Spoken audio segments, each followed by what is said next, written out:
வணக்கம் நண்பர்களே. ஒரு முக்கியமான விஷயம். பணம் சம்பாதிப்பது கடினம் அல்ல. அதை சரியாக பயன்படுத்துவதுதான் கலை. பலர் சம்பாதிப்பார்கள், ஆனால் சேமிக்க மாட்டார்கள். சம்பளம் வந்த நாளில் உற்சாகம், 3ஆம் நாளிலேயே கை காலி. ஏன் இப்படியாகிறது? அதை புரிய வைக்கும் ஒரு ஜென் கதை உள்ளது. ஒரு நகரத்தில் கிருஷ்ணா என்ற ஒரு மனிதன் இருந்தான். அவன் நல்ல வேலை செய்தான், நல்ல சம்பளமும் கிடைத்தது. ஆனால் அவனுக்கு ஒரு பழக்கம் இருந்தது. சம்பளம் வந்தவுடனே அவன் எல்லாம் செலவழித்து விடுவான். சம்பளம் வரும் நாள் சந்தோஷம். முதல் 3 நாட்கள் ட்ரீட், ஷாப்பிங், அன்னெசரி எக்ஸ்பென்சஸ். ஆனால் சம்பளம் வந்த 5ஆவது நாளிலேயே கைகாலி. அது மட்டுமில்ல, மாத இறுதியில் அவன் எப்போதும் கடன் வாங்கிக் கொண்டே இருப்பான். அவன் சொல்வான், எவ்வளவு சம்பாதித்தாலும் என்னிடம் பணம் தங்கவே மாட்ட. மெதுவாக கிருஷ்ணா மிகவும் சோர்வடைந்தான். அவன் யோசித்தான், நான் நல்ல வேலை செய்கிறேனே, அப்புறம் என் வாழ்க்கை என்னாலே சமாளிக்க முடியல. ஒரு நாள் அவன் அருகிலிருந்த ஒரு புத்த மடத்திற்கு சென்றான். அங்கே ஒரு வயதான சாமியார் அமைதியாக அமர்ந்து கொண்டிருந்தார். கிருஷ்ணா தனது பிரச்சனையை கூறினான். சாமியே, எனக்கு பணம் வருகிறது, ஆனால் என்னிடம் பணம் தங்கவே மாட்ட. எப்படி மாற்றுவது? சாமியார் கிருஷ்ணாவை ஒரு கிண்ணத்திடம் அழைத்தார். அவர் கிண்ணத்தை தண்ணீரால் முழுவதும் நிரப்பினார். பிறகு அதே கிண்ணத்தில் மேலும் தண்ணீர் ஊற்ற ஆரம்பித்தார். தண்ணீர் வெளியே விழுந்தது. சாமியார் கேட்டார், இந்த கிண்ணத்தில் எவ்வளவு தண்ணீர் ஊற்றினாலும் இதில் தங்குமா? கிருஷ்ணா சொன்னான், இல்லை சாமியே, இது ஏற்கனவே நிறைந்திருக்கிறது.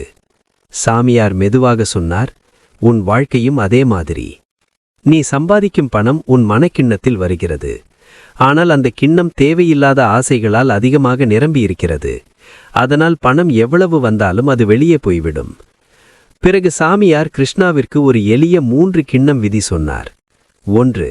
காப்பதற்கான கிண்ணம், சேவ் ஜார், 40%. பணம் வந்தவுடன் முதலில் ஒரு பகுதியை சேமிப்பில் போடு. இது யாரிடமும் சொல்லாத பொக்கிஷம். 2.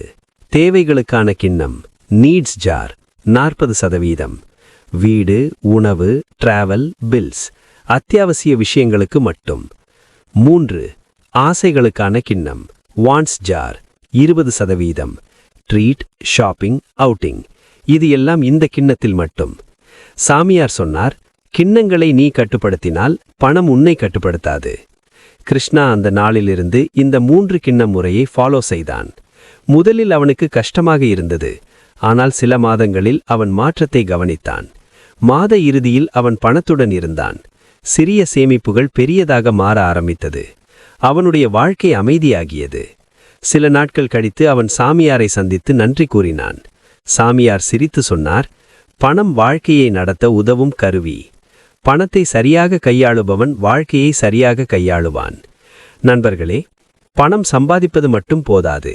அதை எப்படி பயன்படுத்துகிறோம் என்பதுதான் வாழ்க்கையை மாற்றும். அதனால் முதலில் சேமியுங்கள், பிறகு தேவைகளை செய்யுங்கள், இறுதியில் ஆசைகளை நினைவில் கொள்ளுங்கள். அப்போது உங்கள் வாழ்க்கை நிச்சயம் மாறும். அதுவரை ட்ரெயின் யுவர் மைண்ட் எவ்ரிடே. உங்கள் வாழ்க்கையை நீங்களே மாற்றுங்கள், மகிழ்ச்சியாக வாழுங்கள். நன்றி, வணக்கம்.